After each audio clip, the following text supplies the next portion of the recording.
Le soleil brillait ce samedi après-midi. Benson, un milliardaire connu pour son charme calme et sa générosité discrète, sortait du grand supermarché au cœur de Lagos. Son chauffeur l'attendait avec la voiture, mais quelque chose le fit s'arrêter. Peut-être était-ce l'air chaud ou l'odeur du maïs grillé de l'autre côté de la route. Ou peut-être, juste peut-être, le destin avait-il décidé de jouer son jeu. Alors qu'il ajustait ses lunettes de soleil et scrutait la foule, une voix douce attira son attention. « Excusez-moi, monsieur. S'il vous plaît, pouvez-vous m'aider avec un peu d'argent pour la nourriture ?» Benson se retourna, le souffle coupé.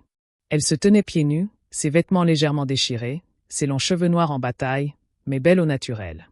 Sa peau était sombre et rayonnait sous le soleil. Ses grands yeux fatigués le fixèrent, et à cet instant, Benson ressentit quelque chose d'étrange. Son rythme cardiaque ralentit, puis s'accéléra. Il avait vu beaucoup de femmes dans sa vie, des mannequins, des célébrités, même des filles de présidents, mais aucune ne l'avait frappé comme ça. « Je suis désolé, » dit-il, luttant. « Pour parler. Je n'ai pas d'argent liquide sur moi en ce moment. Laissez-moi aller retirer de l'argent à ce distributeur là-bas. Veuillez patienter ici. Ne partez pas. Je reviens tout de suite. » Elle hocha légèrement la tête. « D'accord, monsieur. Merci. » Il se retourna vivement et se précipita vers le distributeur de l'autre côté de la rue. Ce n'était pas loin. Il regardait sans cesse par-dessus son épaule, craignant qu'elle ne disparaisse. Il tapa son code-PIN et retira plusieurs billets. Puis il revint précipitamment. Elle avait disparu. « Attendez, non, » murmura-t-il en se retournant dans tous les sens. Où est-elle allée? Benson vérifia derrière les voitures, scruta les coins de rue, fit même le tour du pâté de maison, mais elle n'était nulle part. C'était comme si elle avait disparu. Il finit par s'arrêter près de sa voiture. Complètement essoufflé. Elle aurait dû attendre, murmura-t-il. Pourquoi n'avait-elle pas attendu? De retour chez eux, dans leur luxueuse demeure de Banana Island, Benson entra, l'air silencieux et distant. « Bienvenue, mon fils, » dit son père en se levant du grand canapé en cuir. « Où en est le projet de mariage avec la fille du chef Okafor? Les fiançailles sont le mois prochain. J'espère que tu prends ça au sérieux. » Benson ne répondit pas. Son père fronça les sourcils. « Benson, c'est à toi que je parle. » Il laissa tomber l'argent qu'il tenait encore sur une table et soupira. « Papa, combien de fois vais-je te le dire? Je te l'ai déjà dit, à toi et à maman, je n'aime pas cette femme. Tu me l'imposes. Tu n'as pas le choix, » dit son père fermement. « Ce mariage est important pour les affaires. Nos entreprises se renforceront lorsque nous nous unirons aux Ocréors. Je ne suis pas un projet commercial, rétorqua Benson, la voix tremblante de colère. Je suis un être humain. Et l'amour? Et mon propre bonheur? Son père détourna le regard. L'amour ne bâtit pas d'empire. La sagesse, si. Benson se retourna et s'éloigna. Plus tard dans la nuit, il était assis seul dans sa chambre, les yeux fixés au plafond. Il ne pensait qu'à cette fille. Son regard, la douleur dans ses yeux, la beauté dans sa tristesse. Mon Dieu, murmura-t-il. S'il vous plaît, laissez-moi la revoir. Juste une fois de plus. Il ne connaissait même pas son nom. Le lendemain matin était chaud et sec. Benson était assis dans son bureau, les yeux rivés sur un dossier à moitié ouvert. Son esprit n'était pas concentré sur les documents. Malgré tous ses efforts, il ne pouvait s'empêcher de penser à la fille du supermarché.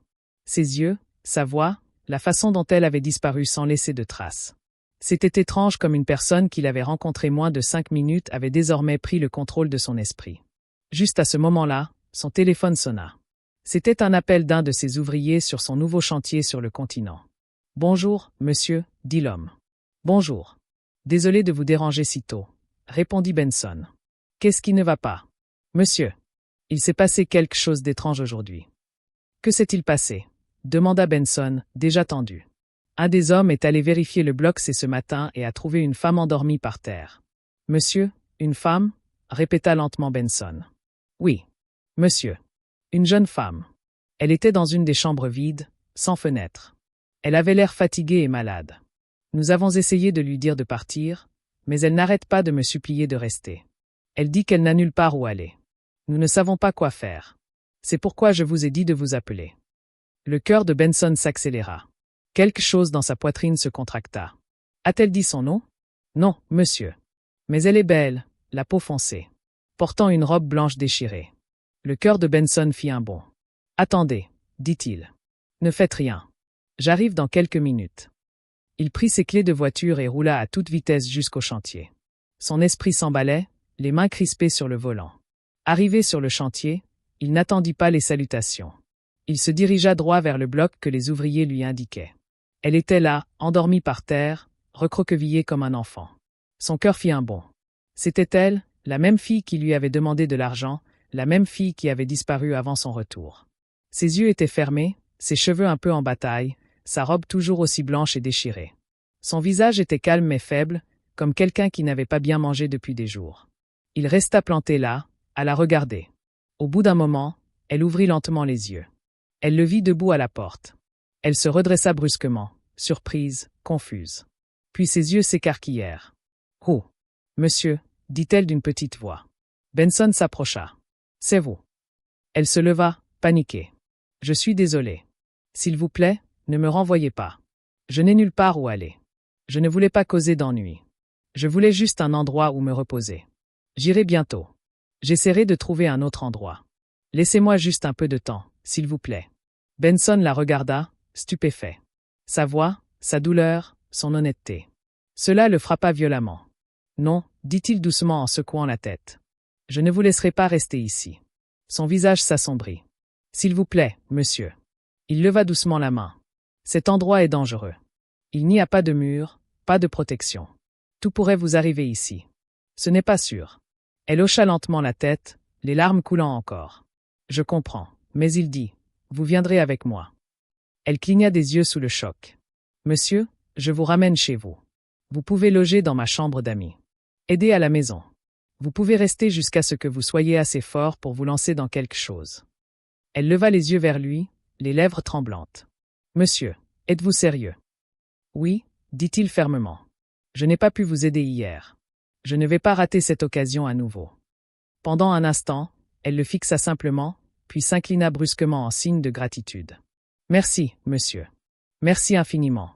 Que Dieu vous bénisse. »« Comment vous appelez-vous » demanda-t-il en se dirigeant vers la voiture. « Zara » répondit-elle doucement. « C'est un beau prénom. » Ils montèrent dans la voiture et, tandis qu'ils conduisaient, Benson ressentit une étrange paix intérieure. La fille qu'il croyait avoir perdue était revenue. Le lendemain matin, la cuisine du manoir était réchauffée par le doux parfum du riz jollof. Zara se tenait près de la cuisinière, vêtue d'une simple robe bleue que Benson lui avait offerte. La paix brillait dans ses yeux. C'était la première fois depuis longtemps qu'elle se sentait à nouveau humaine. Elle avait dormi dans un vrai lit, pris un vrai bain, et maintenant elle faisait ce qu'elle aimait, cuisiner. Même si ce moment ne durerait pas éternellement, au moins elle en profiterait. Elle n'entendit pas les pas au début, mais elle sentit quelqu'un l'observer. Lorsqu'elle se retourna, son cœur faillit faire un bond. Une femme se tenait à l'entrée de la cuisine.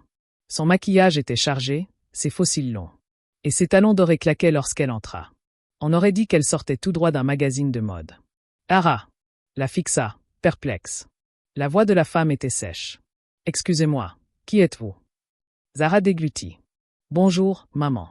Je cuisine. »« Cuisiner » La voix de la femme s'éleva. « Chez mon homme. » Zara se figea. « Je suis désolée. » J'ai demandé, « Qui êtes-vous et pourquoi êtes-vous » Chez Benson, vêtu de la robe de quelqu'un d'autre et faisant comme si vous habitiez ici.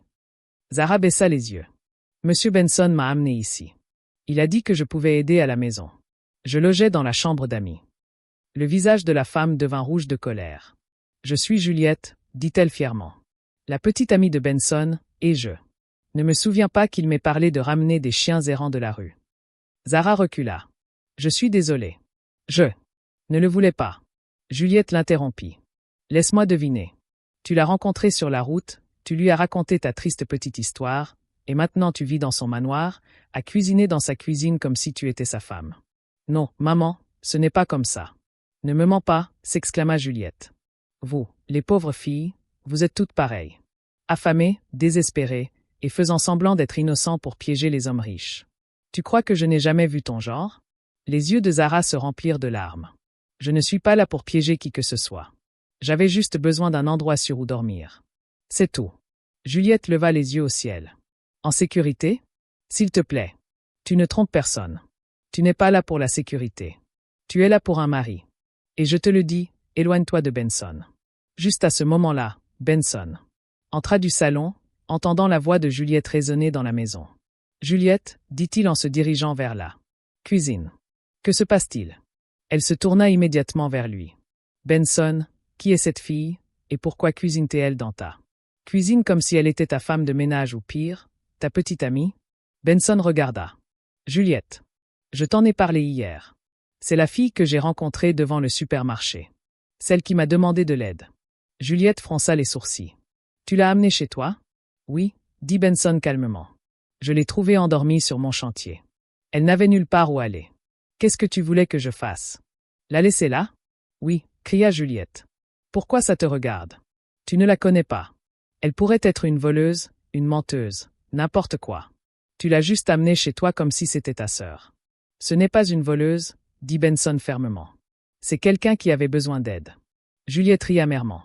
Tu la défends maintenant. Tu la connais depuis quoi, 2 jours? Juliette, détends-toi. Je ne vais pas me détendre, rétorqua-t-elle. C'est exactement comme ça que ça commence. Aujourd'hui, elle fait la vaisselle et prépare le ragoût. Demain, elle partage ton lit. Ne dis pas que je ne t'ai pas prévenu. Benson prit une grande inspiration, puis dit doucement. Tu n'as jamais aimé faire le ménage ou la cuisine pour moi. Tu dis toujours que tu es trop occupé, trop fatigué, ou que je suis assez riche pour payer quelqu'un d'autre. Juliette cligna des yeux. Et maintenant, quelqu'un fait ces choses-là, non pas parce que je la paie, mais parce qu'elle le veut. Et tu es contrarié. Bien sûr que je suis contrarié, dit Juliette. Parce que je sais comment ça se passe. Tu laisses entrer ce genre de filles et elles ne repartent jamais. Elles font semblant d'être serviables, puis commencent petit à petit à se sentir à l'aise. Tu seras le prochain homme à la une. Un milliardaire tombe amoureux d'une pauvre fille des rues. La voix de Benson devint froide. Et peut-être que je préférerais être avec quelqu'un qui cuisine avec amour plutôt qu'avec quelqu'un qui n'apparaît que pour prendre des photos pour Instagram. Juliette resta bouche bée. Tu es sérieux? Tu es venu ici sans y être invité, dit-il. Maintenant, tu insultes quelqu'un que tu ne connais même pas. Elle est dangereuse. Benson, surveille-la. Elle joue à un jeu. Elle ne joue à rien. Il dit, elle n'a pas demandé à venir ici. Je l'ai amenée. J'ai choisi de l'aider, et je ne le regrette pas. Juliette secoua lentement la tête. Waouh, je n'arrive pas à y croire. Après tout ce qu'on a partagé, tu laisses une parfaite inconnue s'emparer de ta maison. Elle n'a rien pris, répondit Benson. Elle reste dans la chambre d'amis. Elle aide à préparer les repas. C'est tout. Juliette frappa lentement dans ses mains. Tu sais quoi? Peut-être que vous vous méritez l'un l'autre. Elle se tourna brusquement vers Zara. Profitant tant que ça. Dur. Les hommes comme Benson sont faciles à duper, mais pas pour toujours. Puis elle sortit en trombe de la cuisine. Zara resta immobile, les mains tremblantes. Je suis désolée, murmura-t-elle. Benson s'approcha. Ne sois pas fâché. Elle a raison d'être en colère, dit Zara. C'est son espace. Je ne veux pas causer de problème. Elle a perdu son droit d'être en colère dès l'instant où elle t'a insulté.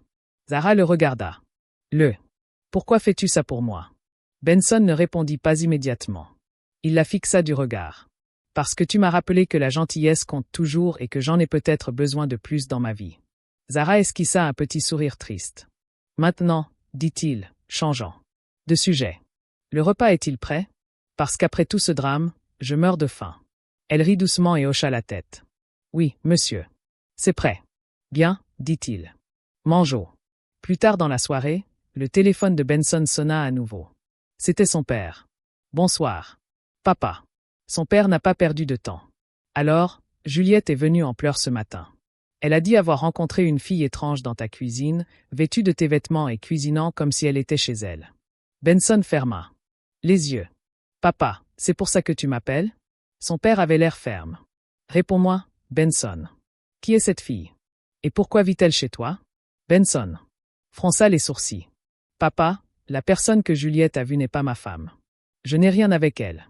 C'est juste une personne que j'ai aidée dans la rue. Elle n'avait nulle part où aller. Je l'ai fait venir pour qu'elle aide à la maison. Et qu'elle se remette sur pied. Benson, dit son père calmement. Je n'ai pas dit que tu ne devais aider personne. Ce n'est pas le problème. Je dis juste de faire attention. Certaines filles de nos jours sont dangereuses. Elles ont l'air innocentes aujourd'hui et demain, c'est à cause d'elles que ton entreprise s'effondre.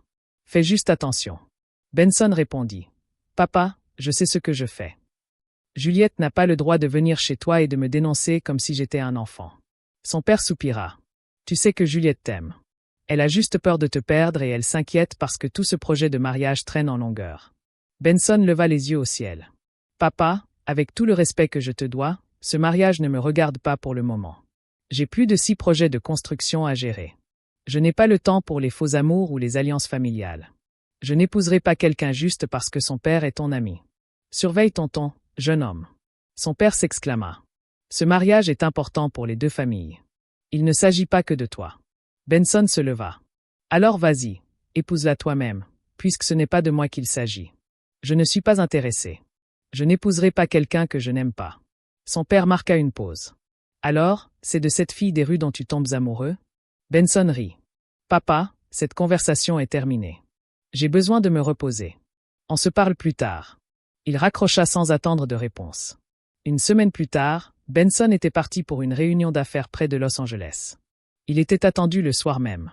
Zara resta au manoir, gardant tout propre et rangé, comme il l'avait demandé.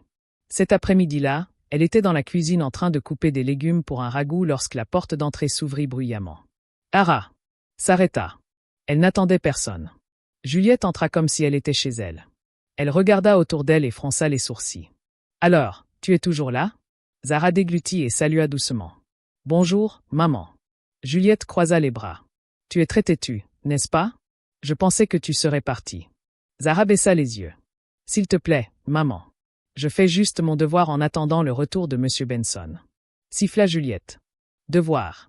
Chez mon homme. Aucune honte. Bref, puisque tu te comportes comme une bonne, viens laver mes vêtements. Zara cligna des yeux, surprise. Maman, mais je suis occupée en ce moment. Et puis, il y a une machine à laver dans la buanderie. Juliette s'avança et cria. Je t'ai demandé de m'expliquer. Je dis, va laver mes vêtements. Ils sont dehors, au coin de la cour. Zara hésita. S'il te plaît, laisse-moi finir de cuisiner. Je dois préparer son repas avant son retour. Juliette leva la main, furieuse. Vas-tu te taire et faire ce que je t'ai dit? Lave ses vêtements avant que je ne change d'avis. Sinon, tu seras dehors. Je dois rentrer chez moi avant que mon homme ne revienne. Zara tremblait. Maman, s'il te plaît, tu n'as pas à m'insulter. Juliette rit méchamment. Une insulte? Je n'ai même pas commencé. Pauvre fille du village. Quelle vilaine créature. Regarde-toi. Ta peau sèche, tes grands yeux, tes pantoufles usées, cette saleté. Je ne sais même pas pourquoi tu es encore dans cette maison. Benson a peut-être perdu la tête. Les lèvres de Zara tremblèrent, mais elle garda le silence. Laisse mon homme revenir, poursuivit Juliette. Tu quitteras cette maison aujourd'hui. Je te le promets. Tu feras tes bagages et tu retourneras là où tu es sorti. Zara marcha lentement vers le jardin, les yeux remplis de larmes. Elle ramassa les vêtements de Juliette, même s'ils n'avaient pas l'air sales, et se dirigea vers le côté de la cour. Juliette s'assit sur le canapé, parcourant les pages de son téléphone avec un sourire fier. N'importe quoi, ma fille, marmonna-t-elle, essayant de se comporter comme une reine. On verra combien de temps tu tiendras. La voiture de Benson entra dans la propriété juste au moment où le soleil couchant disparaissait. Il était rentré plus tôt que prévu, voulant surprendre Zara avec sa salade de fruits préférée. Il lui avait même acheté un petit cadeau. Rien de trop gros, juste un signe de reconnaissance. En sortant de la voiture, il entendit une voix aiguë crier derrière la maison. C'était Juliette. Son cœur battit la chamade. Il marcha rapidement mais silencieusement le long de la maison. Puis il s'arrêta. Zara était penchée sur une petite bassine, lavant des vêtements à la main, des vêtements qui n'étaient même pas les siens. Ses mains étaient rouges à force de frotter. À côté d'elle se tenait Juliette, la droite, les bras croisés, observant comme un gardien de prison. Je lui ai dit, lave-la encore, espèce de petite inutile, a crié Juliette. Fais-le bien, ou tu préfères dormir dehors aujourd'hui. Le visage de Benson changea. Zara se retourna vivement, surprise de le voir là. Sa bouche s'ouvrit légèrement, mais aucun mot ne sortit. Elle avait l'air gênée, comme quelqu'un pris au milieu d'une affaire honteuse. Il regarda Juliette. « Qu'est-ce que c'est » dit-il doucement, mais sa voix était lourde. « Chérie, pourquoi lave-t-elle ton linge à la main » demanda-t-il. Juliette rit nerveusement. Elle dit qu'elle aime aider, alors je lui ai donné quelque chose à faire. « Ne mens pas » dit Benson froidement. « J'entendis tout. » Le sourire de Juliette s'effaça. « Alors, tu étais là » ? « Oui, dit-il. Assez longtemps pour t'entendre la traiter de sale, d'inutile et de pauvre villageoise. Assez longtemps pour te voir la traiter comme une esclave chez moi. » Juliette s'approcha. « Benson, ne te laisse pas tromper par son air triste. Ces filles savent comment se comporter. Je te le dis, elles se servent de toi. Et que fais-tu ici? Demanda Benson, la voix plus sèche. Je ne t'ai pas invité. Tu as fait irruption chez moi, tu as insulté une personne que j'aide et tu as essayé de la mettre dehors. Oh, le visage de Juliette se tordit. Et maintenant? Tu prends son parti. Je prends le parti de la vérité, dit Benson. Tu ne vis pas ici. Tu ne paies pas de loyer ici. Tu n'as pas le droit de parler à Zara comme ça. Juliette ricana. Alors, tu es tombé amoureux d'elle, n'est-ce pas? Cette fille des rues m'a remplacé. Juliette, dit-il. S'il te plaît, pars. Elle le regarda, incrédule. Que as-tu fait? Tu veux juste dire? J'ai dit, quitte ma maison. Juliette resta bouche bée. Benson, tu me mets dehors à cause d'elle. Je te mets dehors. À cause de toi, dit-il. À cause de ta méchanceté, de ton orgueil, de ton manque de respect et de ton amour factice.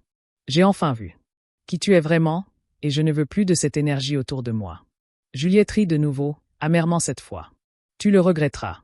Un jour, tu verras que tout ce qu'elle veut, c'est ton argent. Peut-être, dit Benson, mais au moins, elle ne m'a jamais manqué de respect ni utilisé mon nom pour courir après la gloire. Juliette désigna Zara du doigt. Tu crois avoir gagné? Profitant tant que ça dure. Tu seras bientôt de retour dans la rue. Zara resta silencieuse. Juliette se retourna et partit en trombe. Benson se tourna vers Zara. Je suis désolée, dit-elle en secouant la tête.